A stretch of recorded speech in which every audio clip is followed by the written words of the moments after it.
31. We are going to go ahead and get this thing started. Happy Wednesday, everyone. I'm Brad Klopfenstein, president of the Greater Lawrence Chamber of Commerce. Welcome once again to another fabulous edition of Chamber Chat, presented by our sponsor, Bose McKinney & Evans, LLP. From Bose McKinney & Evans, LLP, we have with us Alan Becker to introduce today's guest. Take it away, Alan. Brad, I appreciate the fine job you did with our name there. Dan Drexler is the regional director for the Central Indiana Small Business Development Center, which is located at Butler University. Dan spent 20 years in private industry, and he's also worked as an industrial trade specialist with the U.S. Department of Commerce, where he specialized in helping to open up markets in the Asia Pacific region. He graduated from IUPUI, grew up in Hancock County, and is active in several regional community organizations. So welcome, Dan. Good to have you here today. Thank you very much, Alan. Thank you, Alan. I appreciate that. So, Dan Drexler, tell us what you do. We have all these people who've tuned in today who want your assistance or were not even aware that there was a small business development center. And so I thought this would be a good opportunity to expose you figuratively to the Lawrence Chamber and our members and let them know what is out there for them. And also, I know that you and I have talked a little bit, there's some grant money out there, but you got to be applying for it soon. So absolutely. Take it away. No, I appreciate that, Brad. Yeah, I am Dan Drexler. I'm regional director of the Central Indiana Small Business Development Center. We have 10 centers around the state, and our center is the 8 Central Indiana counties hosted by Butler University. And we are a grant-funded organization, partially through the Small Business Administration federally and the State of Indiana Economic Development Corporation. So on any given day, I could answer to the state, I could answer to a university, or I could answer to the federal government. I dare say any one of those three is what anyone in small business would prefer. But it is our reality, and it's a good thing because it allows us the tools and the resources to help small business, particularly over this last year. You know, our general purpose, the role of the Small Business Development Center is to help get businesses started from the ideation stage into business. You know, examine the proper structures for a company, help those companies, you know, get through the filing process with the state, you know, get them set up so that they're on the right path, help companies that are established already grow, help growing companies scale. We look at export opportunities. We look at business plan writing. We're kind of a catch-all for all small business needs.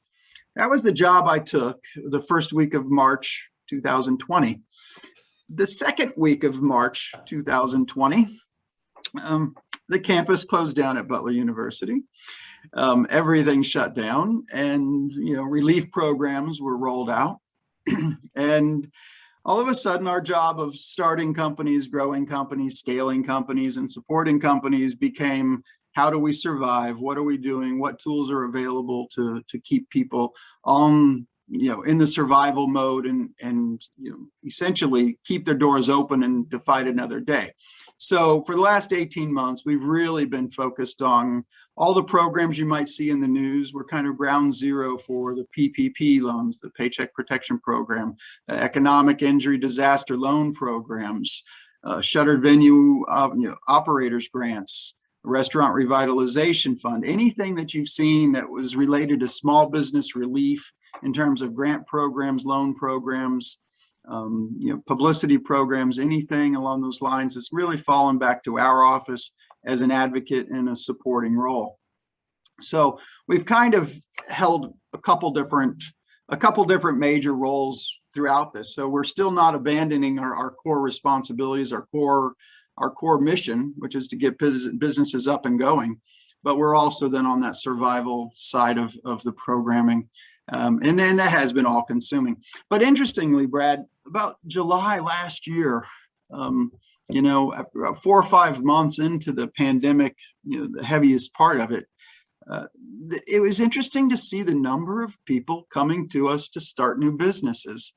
And it was an odd turn that really, the phone calls about how am I going to survive changed to what do we do to survive, to, hey, I've been sitting at home, I'm working remotely, I like what I'm doing, I think I can do this for myself.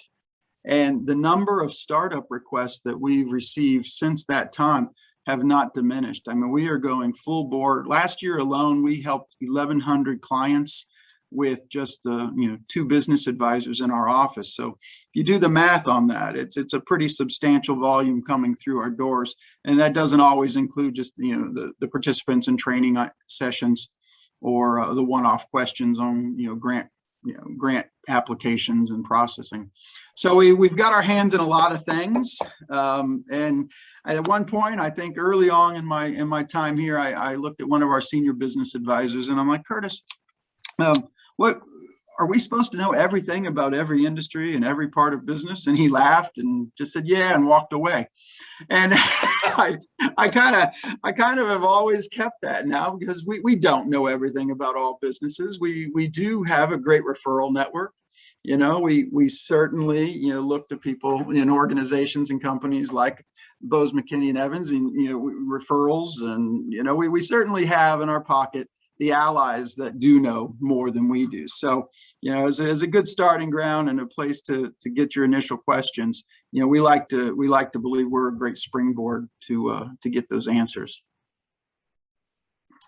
So how far along does somebody need to be in their planning process before they can come to you and say, hey, I have this idea for opening a business? Do they have, you said that you help with business plans, so apparently they don't need to have a business plan fully done. Does somebody just come to you with an idea and you help guide them along, or do they need to be a little bit more developed than that? We hope they come to us with an idea, if that answers your question. Coming to us with some idea, not multiple ideas, is helpful. Typically, people come from their strengths. They come from their own experiences. They say, hey, I've been doing this. I've been in the industry for 15 years. I want to do X. I've been in the food service industry. I have an opportunity to get a food truck. I want to move that forward and build this business.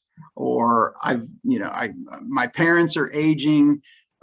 We really have looked at home health care opportunities. I don't see enough, options that would be affordable for us. I think I can do this. So a lot of the business growth we've seen has really originated out of personal missions and life experience, and that's ideal for us. I mean, that's when you get the passion behind the business start and move it forward. So it is nice. I mean, we've had everything.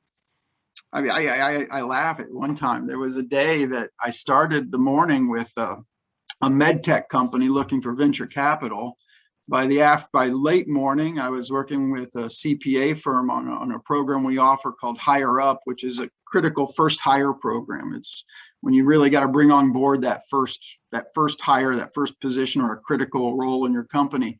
You can go through this no cost business search or applicant search.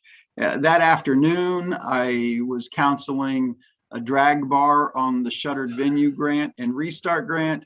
And by late afternoon, I was breaking down the per unit cost of Mexican wedding cakes for a bakery. So I don't know, Brad, at what point, who comes to us at what stage, but if that one day gives you a good idea, that's where we're at. And that's a daily basis. So which one of those was the home run idea? In each of their areas, I mean, they're all very good. The Mexican wedding cakes are the best Mexican wedding cakes I've ever had. The drag bar, the best drag bar I've ever performed at. It's just the med tech company was the hardest one, because when you're looking at venture capital, that's going to be a bit harder to pull that out, and certainly not a one-day turnaround. So let's start. So you talked a lot about what you offer startups.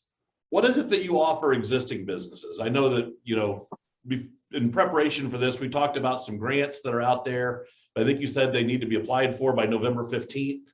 So, for businesses that are still trying to kind of bridge COVID or just looking for a little bit of assistance, what is going on and what do you guys offer in that regard? Yeah, I mean, if you're not looking at the core services, which we can go back to, if you're looking at the grant programs right now, the big one that we're just consumed with daily is the state of Indiana's Small Business Restart Grant. It's been, I think it's fifth iteration of opportunity right now. It came out through the CARES Act funding and was partially funded through the state. The legislature determined it was a worthwhile program during the session last year and then funded it to the tune of, I believe, $60 million for further outreach to small business and support. The deadline for application now is November 15th, and I believe nearly half, if not a third to a half of that money is still sitting there waiting to be dispersed for small business. And a lot of the companies, I think, have already maxed out. Therefore, it's a dwindling audience to get the message out to. And I think they properly funded it in terms of the outreach itself, so that they did have enough to cover the need. But the 15th deadline is coming up, and they've made some critical changes over the last 3 weeks. They've expanded it to have an increase in the max. It's up to $100,000 per company. Now there are the weeds are involved with, $10,000 per month on eligible expenses. We can get into some of that if you have specific questions, but the biggest change, along with the increase in the cap, was the inclusion of a net profit reduction for sole proprietors. Up until last month, it was only for payroll expenses were only really dedicated to companies that had W-2 expenses and full employees, and sole props were left out. The change that came in place allowed companies to look at their 2019 average baseline and then compare that to qualifying or eligible months with a 2020 average or a 2021 actual. So you can actually look at those comparisons and recoup in terms of what the state would view as payroll at that point, based upon a net profit reduction for sole proprietors. So it's a pretty significant change, and it really does help the most vulnerable of the companies that were shut down during the pandemic that still just haven't fully recovered. And we see a lot of mixed news out there, but the reality is we see it every day. There are businesses still struggling, trying to recover from this. When you look at companies that are still working remotely, you're served by the service industry in those pockets where they used to gather. You're still looking at, look at a laundromat, for example, or not a laundromat, but a dry cleaner's business. Those are really impacted businesses. People aren't taking their wares over to the dry cleaners so much anymore because they're working at home in pajamas. So, there are a ton of businesses out there that we don't think about every day that have been truly negatively impacted by shutdowns and changes in work behavior. And the idea is, as we get back up and going, we want those companies not to have lost ground because, something that they did nothing, unto themselves. So we've got some questions in the chat, and I'm just going to go through a few of those. Do I need to put my glasses on? That's all right. I can read them. Abby wants to know, is that grant available or open to not-for-profits or nonprofits? No, it is not. The legislature put in place, it is for-profit, and I think that was based upon federal funding regulations. I don't think that was something they had a choice with. All right. Cassandra wants to know, are WBEs eligible, and where can she find further info? Although I think that link might be put in the chat there. But are WBEs eligible? Yeah, absolutely. And I can talk with Cassandra offline and work through that. We've got a worksheet that we can, share that she can kind of run through the numbers and see if there's eligibility by month, and then what that eligibility by month would transfer into in terms of dollar values. Okay. We will open it up to live questions from our audience. Who has questions for Dan Drexler on Cassandra, go right ahead. Hi, Cassandra. Hi. Appreciate you doing this for us today. So since they are grants, I'm assuming they do not have to be repaid. That is correct. Okay. Now keep in mind though, this is a reimbursable program. So they will require quite a bit of paperwork up front. So you have to show that you've paid for it in order to make the request. If, for example, you had the utility deferment and then didn't make that up, well, you can't ask for something that wasn't paid for. I know like City Market, I think did some deferred payments on booth space. And if you don't catch up on what those expenses were by the program deadline, then there's nothing to ask for reimbursement. So there is that one caveat to it. You have to have paid it in order to ask for it. So if you've had, both the PPPs and, have done that and had all that forgiven, it sounds like chances are slim you're going to qualify. It depends on how far out the PPP is drawn and the amounts. So what they'll do is when the review team, which is a third-party CPA firm, looks at the applications, they'll actually factor into the eligible months what that PPP would have done for their total revenue. Each month to qualify would have to show a 30% decrease over a 2019 baseline. Okay. So if you're at 31% decrease and the addition of the PPP funds would put you whole, then they're not going to allow that month of eligibility.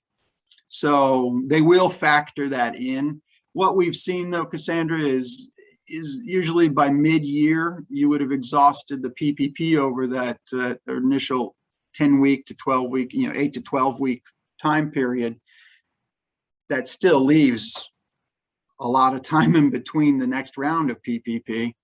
And so we would say most vulnerable companies would still qualify for about 8 months of the reimbursable period if they'd received both PPP and PPP2. Now, the EIDL as a loan, the economic injury disaster loan, they would not consider that in terms of financial assistance to the federal government, even though it comes with lower interest rates. They would factor in that targeted EIDL advance because that would have been forgiven funding as a grant, but the EIDL loan itself would not be considered offsetting for your revenue. Okay, thank you. Thanks for the question, Cassandra. I want to remind everyone, especially if you just tuned in late, you're watching the Greater Lawrence Chamber of Commerce Chamber Chat presented by Bose McKinney & Evans, LLP. Thank you, Bose McKinney & Evans, for being our sponsor. So Dan Drexler is joining us from the Central Indiana Small Business Development Center. Thank you for joining us, Dan. More questions from our audience. Ross Snyder, go right ahead. Thanks, Brad. Thanks, Dan, for joining us. I just wondered, Dan, if you could confirm a couple things. There's no cost for your services. Is that correct? That's correct, Ross. We offer our advising for what it is. You get it at no cost. Sometimes it's a lot more involved. Other times are one-off questions. But yes, we offer a number of programs. Some of the stuff that we do get into that we didn't mention, export consulting. I've got a background in international sales. Every one of our 10 centers has a licensed export advisor. So if you've got a company that has manufactured product and you're looking for services and you're looking at opening up markets overseas for your product, that's an area that we can work with you on. Valuation, we have a couple different tiers of valuation services. Now, some of those higher level valuation would come with a fee, but the core services we offer, from business plan assistance, some of the programmatic, website development, some of those functions are certainly at no cost. And one more, I know this is about Lawrence, but this is a statewide effort, right? And you're in the Central Indiana region, but there's other regions around the state in case people have business interests elsewhere in the state. Is that correct? Absolutely. We have 10 centers located around the state. We're largely located within universities. 9 of the 10 are located at university campuses. The Southwest in Evansville is hosted by the Evansville Chamber of Commerce, their regional chamber. That would be the one of the 10 that is not university hosted. Thank you, Dan. So, Dan, what you're saying is we could work together. I think we can. In fact, Brad and I mean this seriously. If over the next week or so, before the November 15th filing deadline for Restart, if you want me to set up like a half day of office hours in Lawrence to maybe if businesses want to come talk Restart grant and, work through their applications, I'd be happy to set aside a few hours and be present there if you think if there's interest in that. I will just go based on nods from our gallery. Would there be interest in that? Sure. I'm seeing some nods. So yeah, when we're done, I will shoot you some times and we'll see if we can't get that set up. Also, that'd be great. Later this afternoon, and Dan, I'm going to invite you right here. We're doing an after hours at the Stockyards Bank at 71st in Binford. Stockyards has a full bar and appetizers, and we'll be there from 4 till 7. So when you get off work, if you want to come join us, come on out. Stockyards will buy you a cocktail. Oh, I appreciate that. That's not far from Gigi's, is it? No, it's Gigi's not. I think I've been there. So yeah, it's in the parking lot there with George's and a few other places. So no, that's great. Other questions from the gallery for Dan Drexler? All right, well then I will ask more questions. So, so based on, you said you deal with all industries. Has there been a transition of industries that contacted you initially? You mentioned that you started in March of 2020. So I was in my job for a month when you started, and then the whole world shut down. And I know you got a lot of calls initially. Has there been a transition from certain industries contacted you earlier to now there's others that are contacting you now? I mean, you said, fortunately, there's a lot of people that are wanting to open businesses. So that sounds pretty optimistic, but I'm just curious what you've seen as a transition from start until now.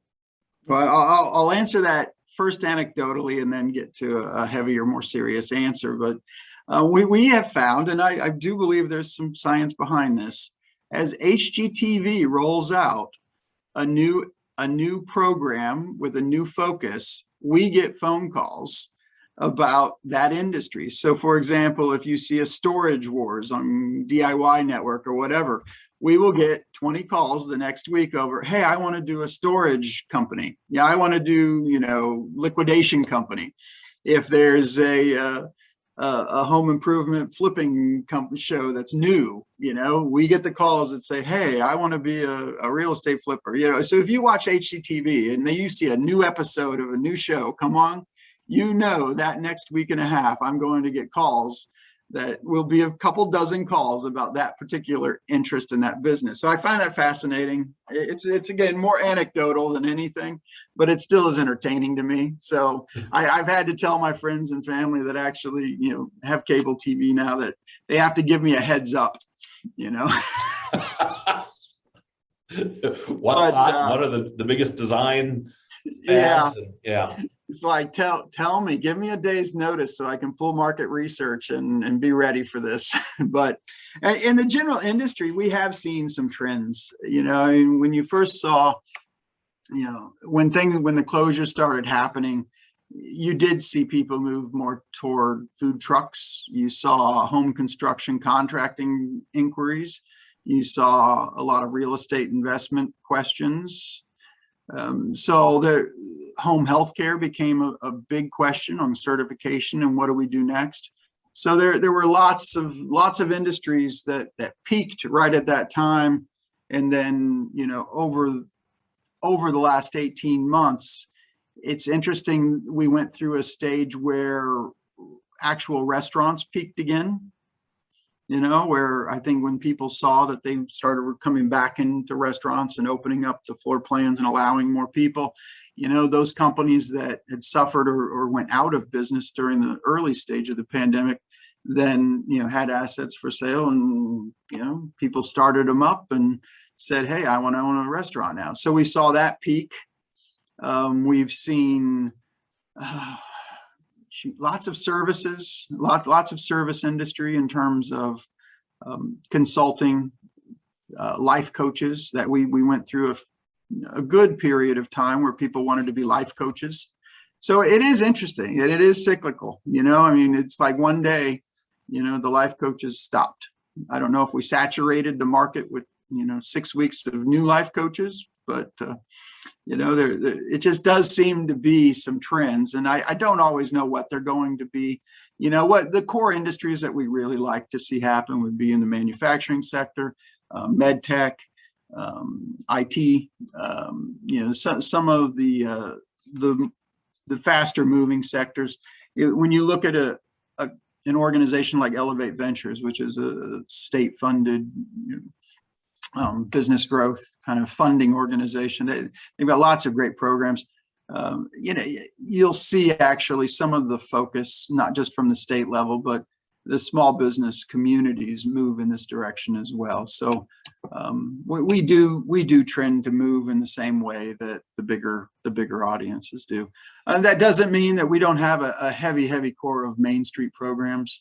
Retail. We do quite a bit of local retail apparel questions.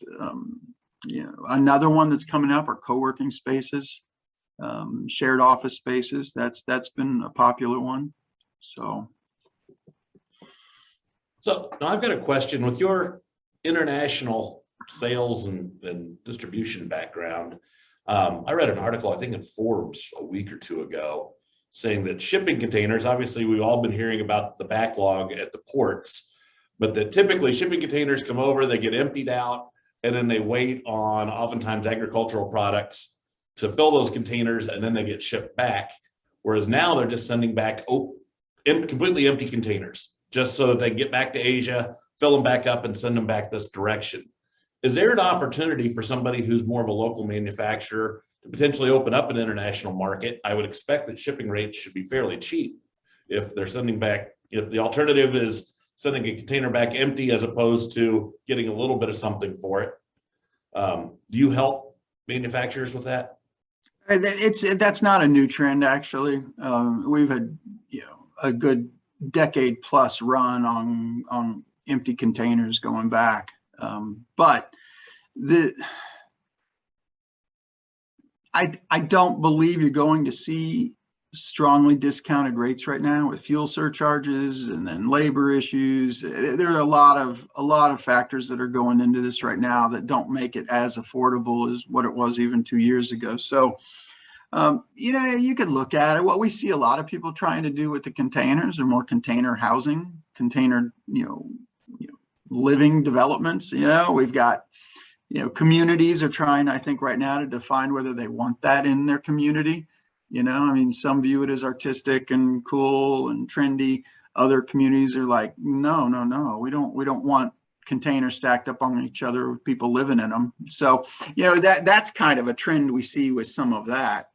But in terms of would we work with someone who wants to look at manufacturing for export and take advantage of some of the open containers? Absolutely. But that hasn't changed. That's not a pandemic relief issue. That's just core business. All right. Any last questions for Dan Drexler while he is with us? Dr. April, I know, has a question. Do you want to ask that live and in person?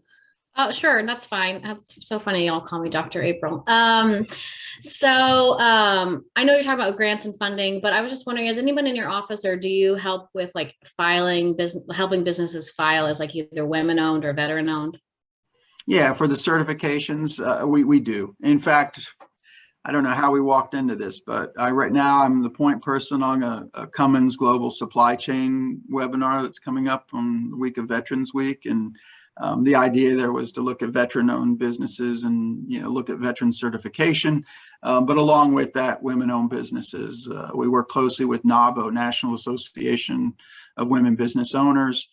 We're working with on the veteran side again, the Veteran Business Opportunity Center out of Detroit that handles our office regionally. We'll work with rural development on rural certification, and then of course the MBE program through the local, county, state, and federal agencies. So yeah, absolutely, we have resources that would help guide people through application process. Okay, thanks. All right. Well, thank you all for tuning in. You've been watching Chamber Chat presented by Bose McKinney and Evans LLP. Thank you all for being here. As I mentioned earlier, tonight from 4 till 7, we have our chamber after hours. That's going to be at the Stockyards Bank at 71st and Binford. Be checking our website and your email. We've got about a dozen events coming up between now and the end of the year. So if you don't catch one, you have several opportunities to get together with other chamber members. So again, Dan Drexler, thank you very much for joining us. Appreciate you being here, and I will get with you right after this, and we'll set up a time for you to have some office hours here at the Lawrence Chamber and give people an opportunity to come in and talk to you. So thank you all for joining us. Have a great day, and we'll see you next time. Hey, thank you very much, everyone.